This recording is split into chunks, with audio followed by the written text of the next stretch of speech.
Okay. Test one, test two. Test one, test two. Okay. Gonna launch Warframe and see if sound is working.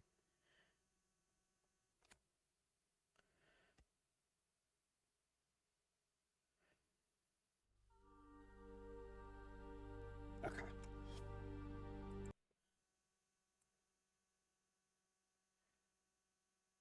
This trigger warning will remain up for a little bit.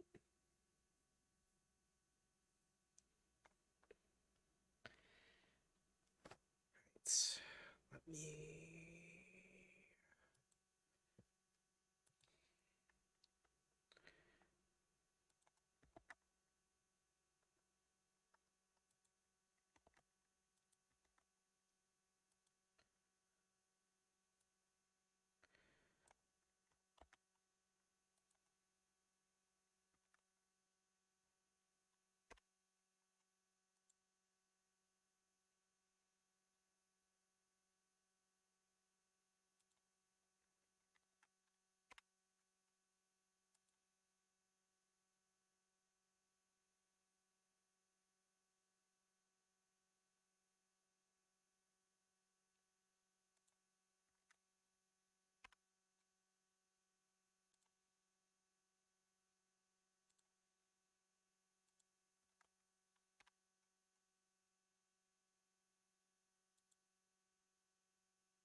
Okay.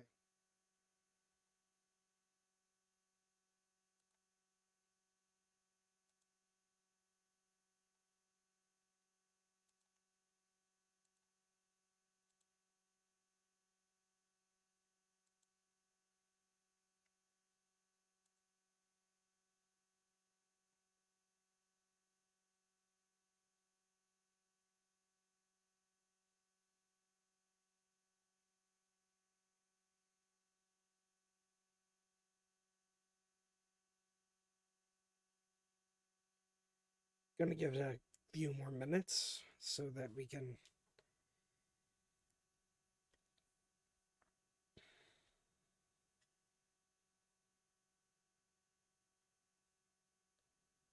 make sure we get trigger warnings in. Attention. This is a work of fiction. Any names, characters, businesses, or places, events, or incidents are fictitious. Any resemblance to actual persons, living or dead, or actual events is purely coincidental. The game does not condone or advocate any extreme or criminal behavior and language that it contains. This game contains quickly flashing imagery that may cause discomfort or seizures for those with photosensitive and epilepsy. Immediately cease playing the game if feeling unwell.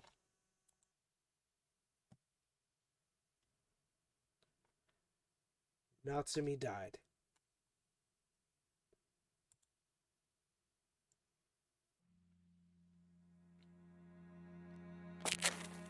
Did someone pass away? Yes, they're holding a funeral for a boy called Natsume. Natsume. Well, I think I might have known him. Oh, really? Probably. At least I think so. In that case, why not bring him some flowers? Huh? Can I? Of course, I'm certain he would appreciate it.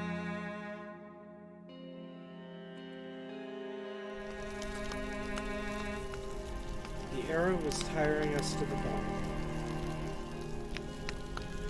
Solitude that none could relate to was more agonizing than simply trying to live. The emptiness would become hunger, and if the flower you wished for didn't exist anywhere in the world,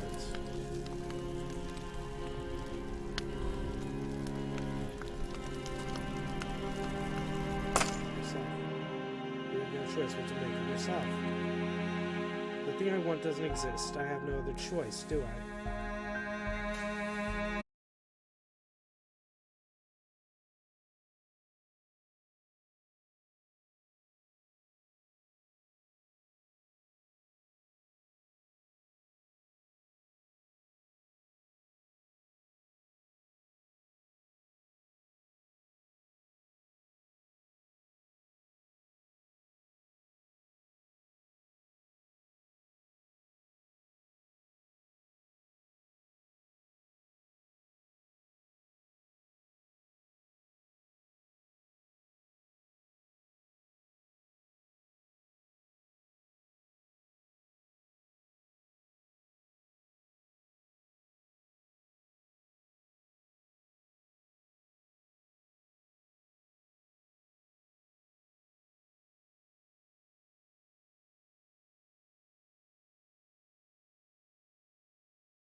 lips, almost like he was about to say something.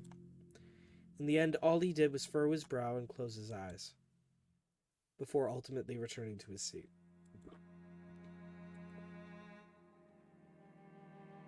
A black-haired student with a mole under his eye walked towards the coffin. I think nothing of it. I ignored him as I would every other attendee and maintained my silence.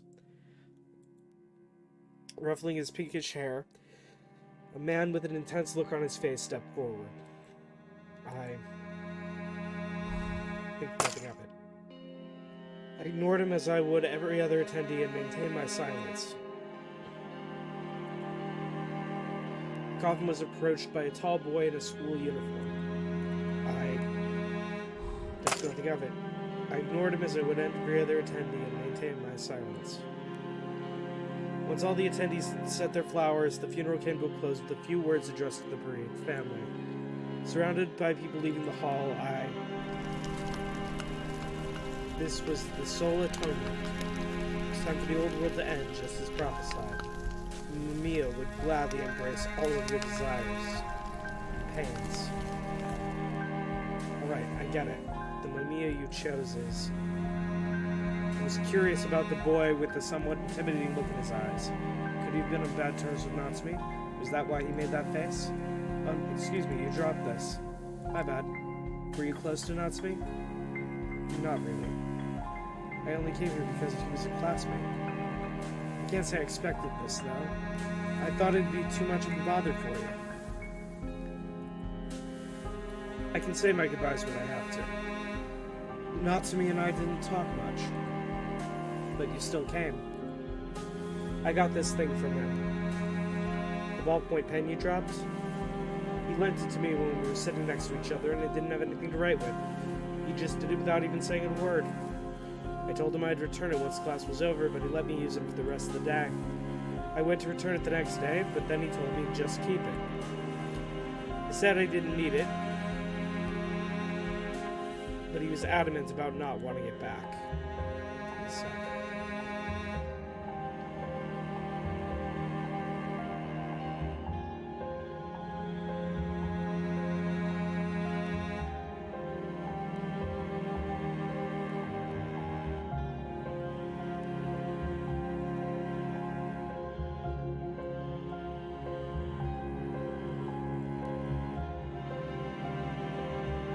Now it's an item left behind by a dead guy. Figured I had to bring it here. I couldn't give it back to him. Hell, I didn't even need it. And now even I can't throw it away. And now I can't even throw it away. Take good care of it if you can, please. I imagine that's what Natsume would have wanted too. Guess you're right. Sorry for keeping you. Anyway, take care. Yeah. Do you know the goosebumps you get from touching another's blood? Do you know the vibrance of bending another's flesh? Do you know the refreshing feeling you get when you break another's mind and a hierarchy of strength is built? Do you know any of it?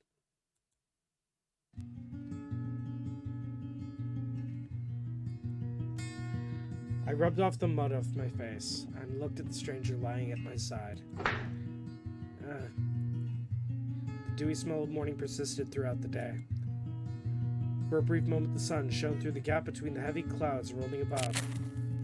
Shit, I dirtied my uniform. The uncomfortable blazer I had was almost never worn, since buying it when I enrolled now had bloodstains on it. I twisted the faucet in the park and used the cold water to wipe my cuffs. I'd taken out the uniform because I'd been contacted about the funeral and was told I was supposed to come here in school clothing. Natsume. I'd always thought that Natsume would always be there, just having a good time. A small part of me still thought that the funeral was just some kind of bad joke.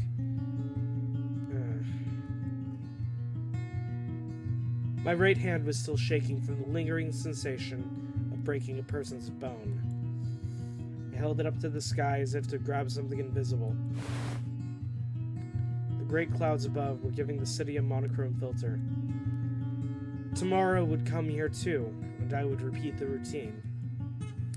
I could barely remember the last time I had lived freely. I'm back. My home was where it had always been. The laundry was still drying and the sink was full of dishes. I was kind of tired today. I didn't even change before dropping onto the sheets. It didn't matter to me if the world ended. My existence was entirely too minuscule for me to perceive matters of that scale. I had my hands full with protecting what was right in front of me. We all woke up every day and went through our unchanging daily lives.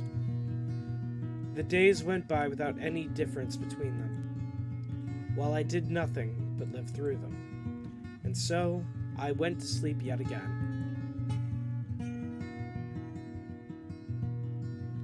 Kinkoland presents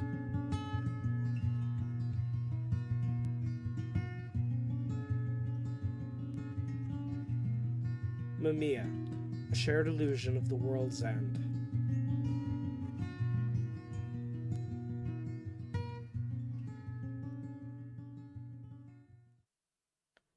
I mustn't run away.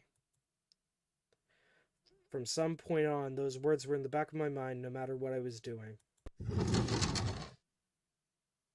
When I entered the class, it felt like everything in it instantly died. The guys who were chatting stopped breathing, while the girls quickly took out their smartphones. I soon felt their gazes shift from their devices to my back.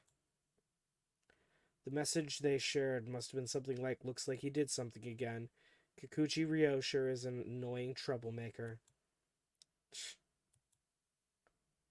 I clicked my tongue, making even more people touch their LCD screens.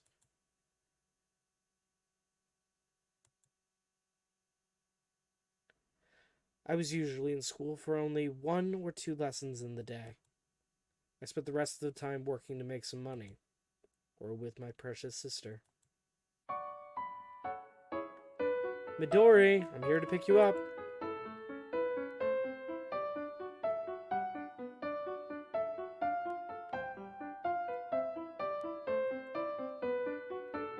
Ryo, look!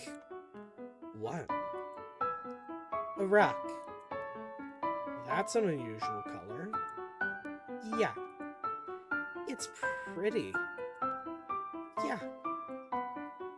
Midori was better at finding beautiful things than anybody else I knew. While everyone would overlook it or find it insignificant and plain, she would see its strengths. This 9-year-old girl would find these beautiful fragments of this world and share them with me. And that brought me more joy than anything else.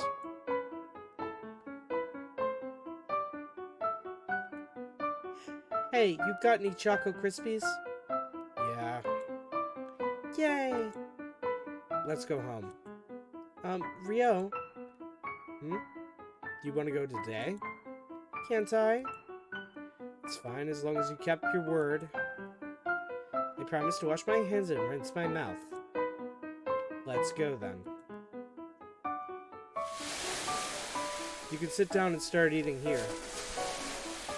Midori gave me a nod and dug into one of the chocolate crispy donuts she loves so much. I went for a strawberry donut myself. Midori had already finished hers and went off to look for seashells. Upon noticing me looking at her, she held up a large shell and laughed. Ryo! The shell reflecting the evening sun was a beautiful sight. As the salty wind hit my wounds, I thought about yesterday. Natsume was a classmate I had barely ever spoken to. He wasn't much to me, yet it was still clinging to my mind. I wasn't able to digest this. Ryo? Before I knew it, Midori had stopped playing and was standing right in front of me. Feel like going home already? It didn't take long to... Ryo? What is it, Midori? Come with me. Midori grabbed my hand and pulled me towards the sea. There must have been something she couldn't figure out on her own. After a while, she came to a stop. I followed her gaze and let out a gasp.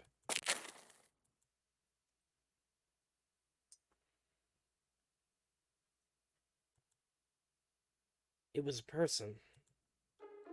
Someone had washed up on the beach. His school uniform was heavy with water and his drenched hair was sticking to his skin. I could barely sense any breathing from his purple lips. Midori! Midori immediately ran off without any instructions from me. Careful not to move him too much, I pulled the man to where the waves couldn't reach him. He was way taller than me, so this wasn't an easy task. Midori, the towel. She nodded and began drying him as I checked his pulse. It's still there. As I cupped the man's shin to lift his face a little, he suddenly opened his eyes.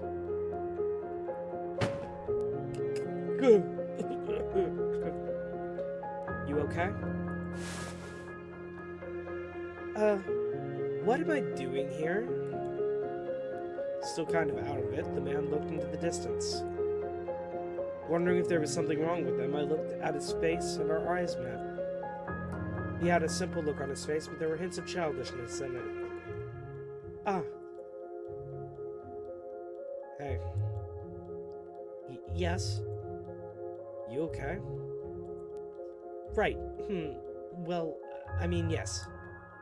Do you remember who you are? I think so. I just can't seem to remember how I got here. Thank you for saving me. I'd like to thank you more properly. Can I have your name? It's fine, don't mention it. But... Look, I'm telling you not to bother. Well, okay.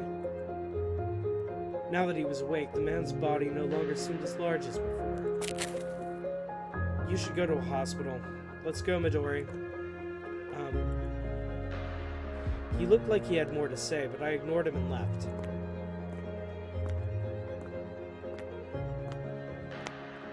Are you sure you did the right thing, Ryo? What do you mean? I mean, you know. Oh, yeah. I see. Let's go home, Midori. Okay, Ryo. I couldn't believe something like this would happen the day after I had seen a dead person at a funeral. I didn't want to see another person die. That was the extent of the reason why I saved him, nothing more, nothing less. The man's face suddenly came back to my mind. Light blue hair, coupled with a pair of puzzled eyes, the color of lead. I tried not to look at him too much, thinking I'd never see him again. Would I really, though? Was that even the first time I'd seen him? His face actually felt oddly familiar. Hey! I was suddenly addressed by a large man. This was something that happened all the time. Go on ahead, Midori. Okay. You want something? You gonna ask that after what happened yesterday? Don't act dumb, Kokichi Ryo. For as long as I could remember, other people, especially those prone to violence, would constantly feel the need to challenge me. Before long, I found myself surrounded by thugs and lowlives on a daily basis. Whoops. Ha! Guess the rumors were true. You're not the type to back away from a fight. I don't run. Oh, that's so. Well, I got a reputation to uphold, so... Sorry, but I'll have to kick your ass now. I dodged his incoming fist, slipped under him, and then delivered a punch of my own to his side. But instead of collapsing, the man grabbed my head and shoved his knee into it.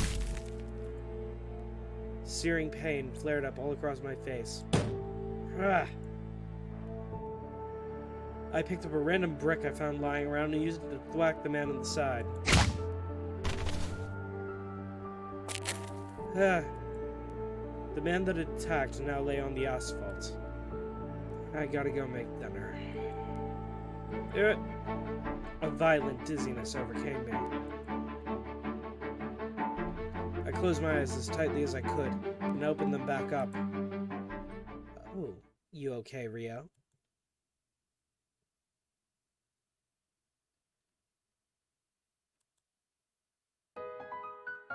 Huh? I was looking at a larger rabbit head. It reminded me of a plush toy I'd seen somewhere before. The young boy seemed to be wearing it like a mask. Yo, I wanted to meet you, my dear Rio.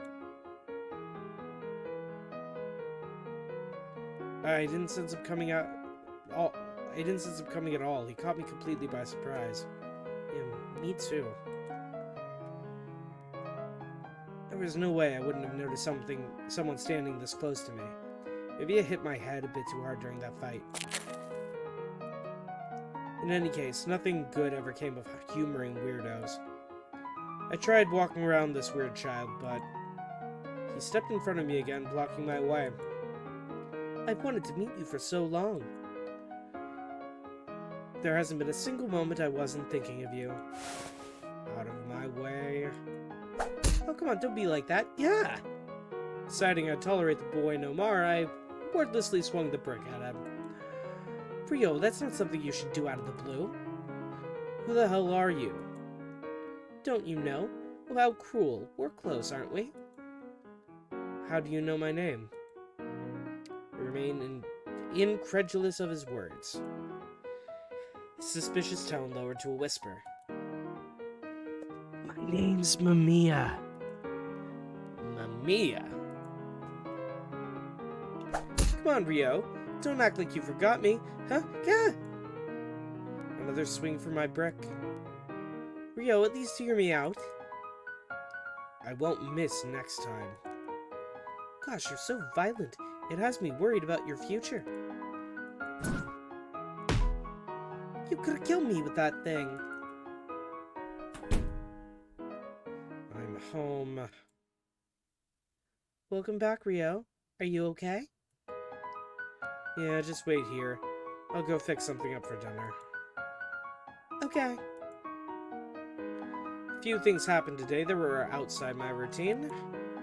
I saved a man from drowning and met a crazy, unhinged child. Losing the rhythm of my routine was something I disliked more than anything else. The irritation had stayed with me even after I shook off the rabbit kid, and I went on to beat up some more delinquents. As red-hot rage was boiling within me, looking for a place to go. It tastes great. Glad to hear it. Still looking at Midori's face was enough for my urges to scatter. Midori ate the omu rice I prepared and watched an educational show with sparkles in her eyes. Omu rice, so I'm guessing that's probably like omelet rice or something. I'm just guessing. I don't know. You've got ketchup on your face. Mm-hmm. There, it's gone. Rio? Yeah? Do you think Mom will be late again? That's what I've heard.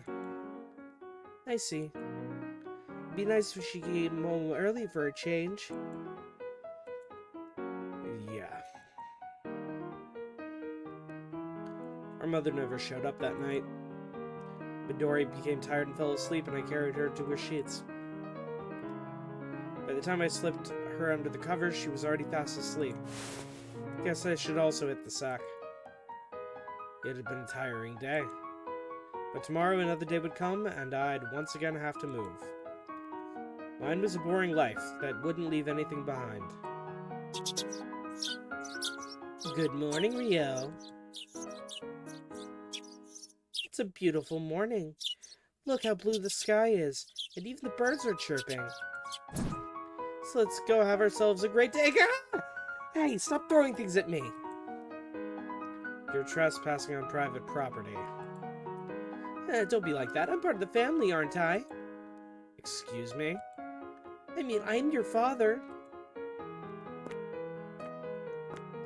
You can call me Dad. Or is that too embarrassing for someone your age? Would you prefer father? You may call me Father Rio. So what's your plan for today? I know it's important to let your hair down from time to time, but don't neglect your studies either. Rio! God, what was wrong with this guy? Ah, Rio. Minato. Who is this, a friend of yours, Rio? You look like you're in a worse mood than usual. There's a wrinkle on your brow. He's right, you know. It'll leave a mark when you get older. And whose fault do you think that is? Huh? Hmm? Did I do something bad? I wasn't talking to you. Really? I sure didn't see anyone else here. Anyone that messes Rio will have me to deal with. Rio, what's wrong? Rio? I started running. Why? Because I came to a sudden realization. This annoying demon child. Come on, Rio, don't you think it's rude to just run off without saying anything to your friend? Was visible only to me. The child kept up with me for a while like it was nothing, but I eventually lost him. He leaned against the wall and allowed my breathing to slowly even out. Why was I seeing that? Was I losing my mind? Or maybe I'd been abnormal all along and just didn't realize it. Yeah. An unpleasant memory flashed in my mind for a split second. I didn't know when it had happened or what it was about. Doesn't your shift start soon? Yeah! He was just there, almost like he had appeared out of thin air. Now was it best for me to ignore him or...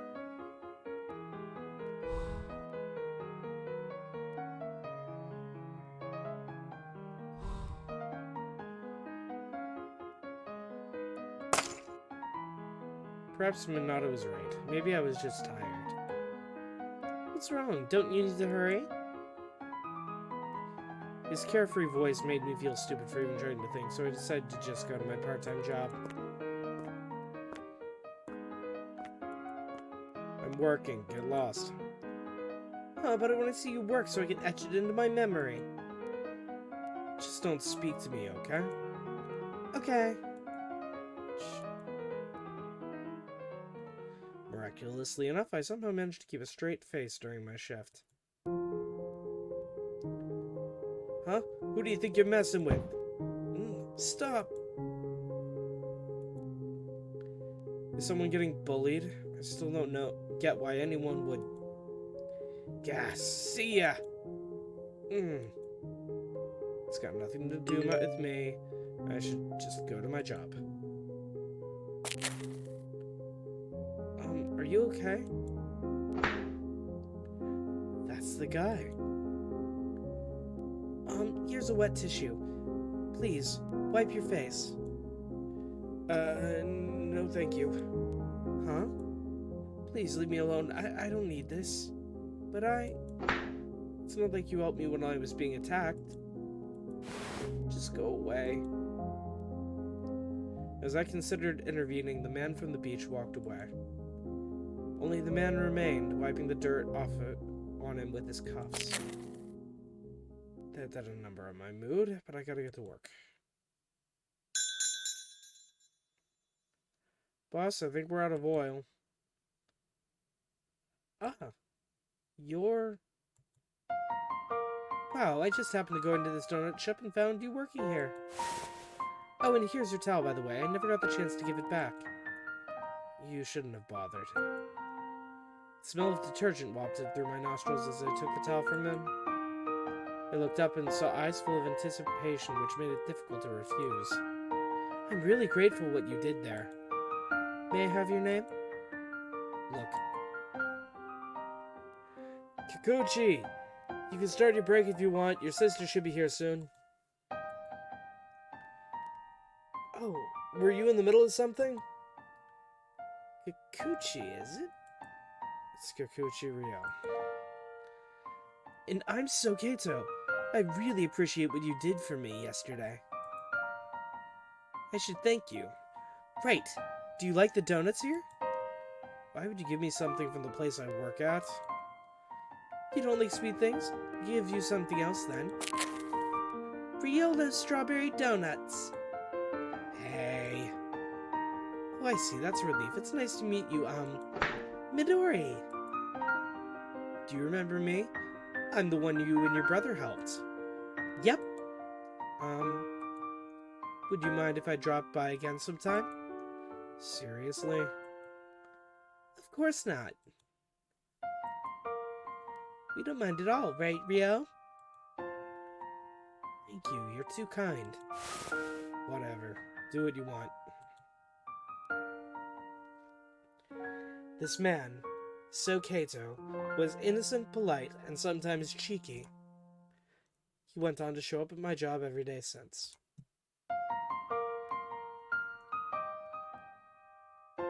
I learned that he was 15 years old and that his family was wealthy, and he had a good relationship with his parents. But more importantly, So didn't appear to fear me at all. He looked at me like one would look at a beloved rock star.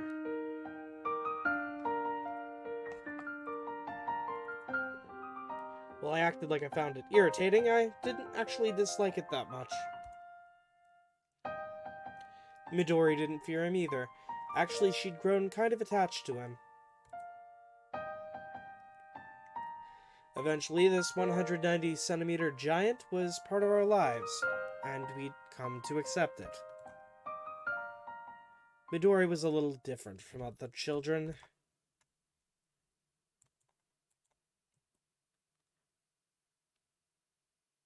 She'd wear a raincoat even on sunny days, making her inadvertently stand out. On top of that, she disliked being part of groups, and ended up getting kind of isolated in her class.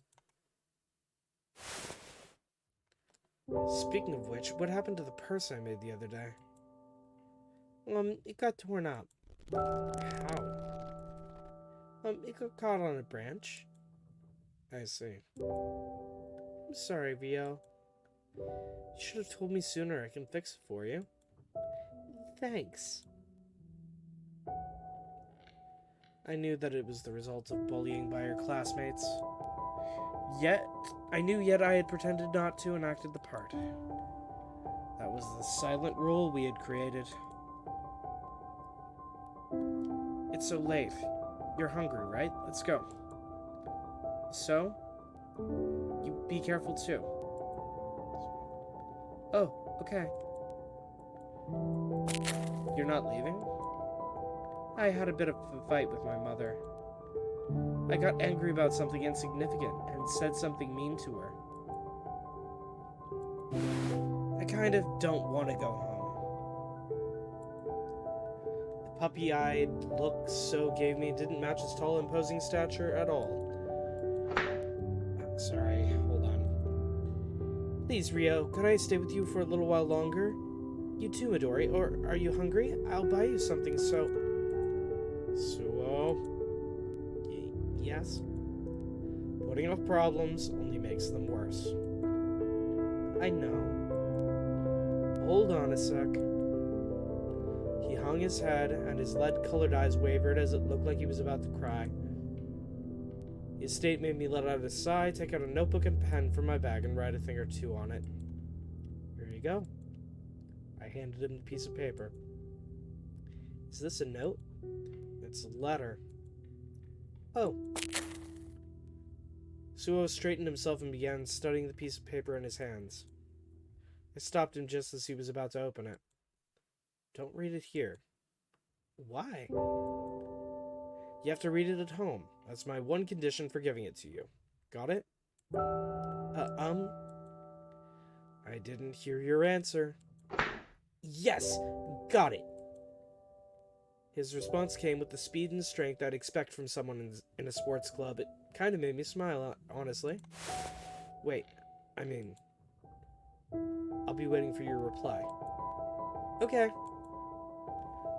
I'll see you again tomorrow, Rio. You too, Midori. Bye-bye, Kato.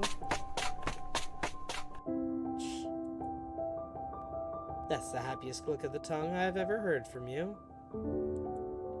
Shut up.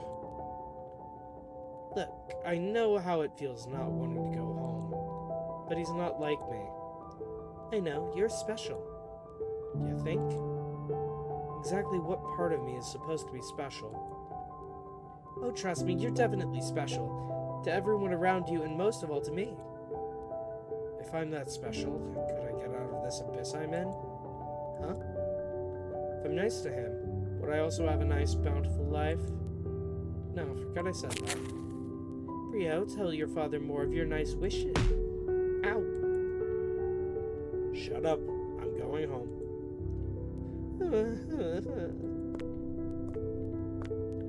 Pushing Mamyia aside, Midori and I went home, both in high spirits. Felt like if I kept doing good things, everything would get better. Rio, the bath's ready. Got it. You can wait for me in the room. I need to dry my hair. There should be a hairdryer in there. Okay. Alright, time for a bath, I guess. I'm home.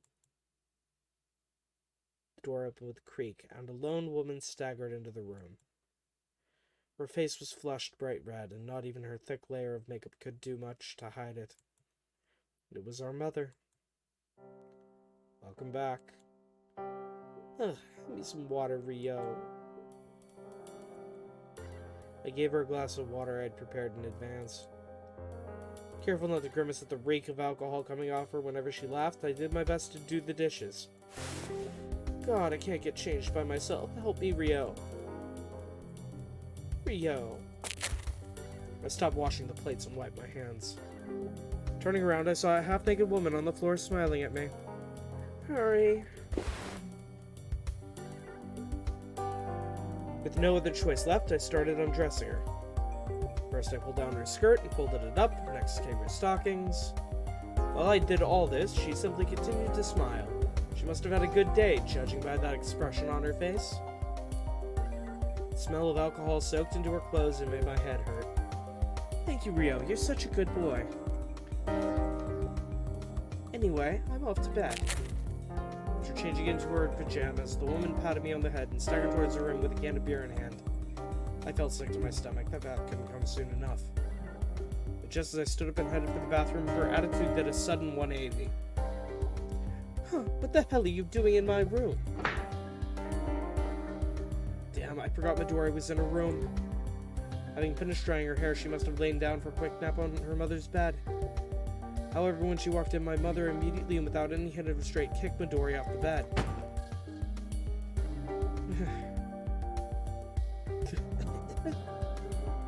You useless shit. I'm doing so much to take care of you, so you better not ruin my mood like this. I'm sorry. You think crying will make it okay? God, you're such an annoying little brat. She threw the can she had towards Midori. Hit the floor with a loud thud, spraying beer all over the terrified Midori. Why do you even exist? It's all your fault. Stop it. I tried to pull my mother away, but the cold glare she threw my way made me stop in my tracks. Rio. Are you also going to get in my way? All you ever do is protect this half-witted brat. Midori was desperately gasping for air. Beneath her wrinkled shirt, I could see several large bruises. It's always like this, and you were saying it's my fault? Why doesn't anything go my way? Why isn't Osamu here? For a moment, I doubted my own ears. The name Osamu triggered something in my brain. Another let go of Midori and jumped onto me instead. Too distracted to properly react, I ended up underneath her. Rio. As I began wiping the floor, I heard a voice. Ignore him. I really didn't feel like responding. Ignoring him, I continued wiping the booze off the floor. So that is your mother. The only thing that a proud creature like you fears. You poor thing. You deserve so much sympathy. I knelt down on the alcohol-covered floor. Why do I have to do this? The others don't. Why? I didn't want to think about it. Just don't make me. That's why I'm here. I heard Mamyia voice from above me. Looking up, all I saw was the same old rabbit head and its unreadable expression. Children can't choose their homes. But I chose you. Do you understand me, Rio? I need you. You were chosen. What a little crap. Rio. It's so stupid. Kept wiping the floor over and over again, but the smell of alcohol never left my nose. I wrote you a reply. Oh yeah, that's what we agreed on. You stick to your plans, huh? Let's see. I took the light blue letter he'd probably bought from some general store. But when I was about to open it, he took a pose as if to stop me. I thought we agreed to read these at home. We did. Oh, sorry. Wrong voice. Hold on. We did, didn't we? Guess you're right. Anyway, I'll be awaiting your reply. Right. Promise me you'll do it. Yeah, sure, whatever. Read them at home, huh? I sure don't want to go home, though. The world was an unfair place. The parents you were born to would end up shaping your life a great deal. To Rio. Thank you for your letter. I couldn't wait to read what you'd written, so I ended up rushing back home. When I placed my hands on the doorknob, though, I hesitated for a moment. I was scared to face my mother. Why? Why does it have to be like that? No matter your efforts, and regardless of how hard you tried to live a good life, they'd always pull you back down to their level. But then I remembered what you told me about delaying problems, so I mustered all my courage and opened the door. My mother welcomed me with her usual smile. My mother continued pummeling me. I saw Midori trembling behind her, clearly on the verge of passing out. You don't have to watch this. I am used to pain. This is way better than you getting hurt. Why? Why? Feeling guilty, I immediately apologized for what I had said earlier that morning. She looked surprised for a moment, but then praised me for admitting my fault. It felt a little embarrassing, to be honest. I mean, I'm almost a grown-up already. I should know when to apologize. In the end, I'm glad I did. It's all thanks to you, Rio. You've done more for me than you can imagine. She became tired and her fists turned weaker. I looked outside. You asked me in your letter if I properly apologized. And my answer to that is yes. I believe now it's my turn to ask a question. What is your favorite food? Personally, I like gratin and peaches. Yeah. Today would soon be over. I went back to the living room and cleaned up the clothes and cans. Then I took Midori, who was curled up in the corner, and carried her to her room. Her face was covered in dried tears and saliva. She'd be cold in just her underwear, so I put pajamas on her and put her in her sheets. My favorite food is... What was it again?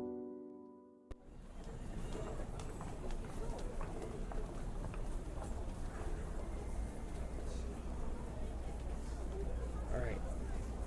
I think this is as good a place as any to call it. We seem to be entering another phase of this arc. We have learned what Rio's core trauma is. Physical abuse from a parent. Yeah, to be completely honest, hi.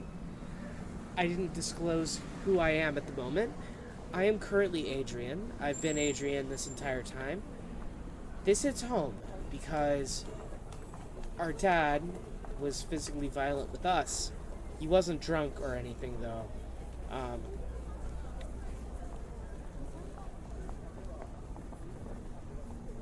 But yeah, it plays into my personal trauma. So I get where Rio's coming from, and I get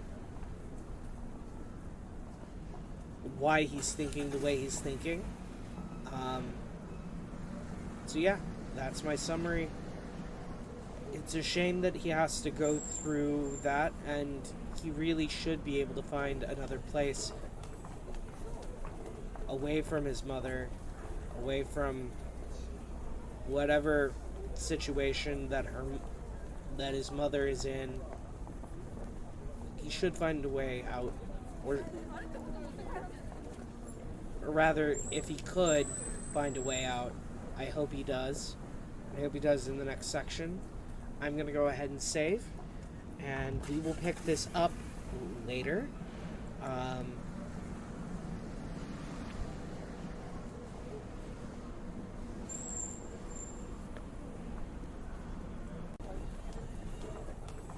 We will probably pick this up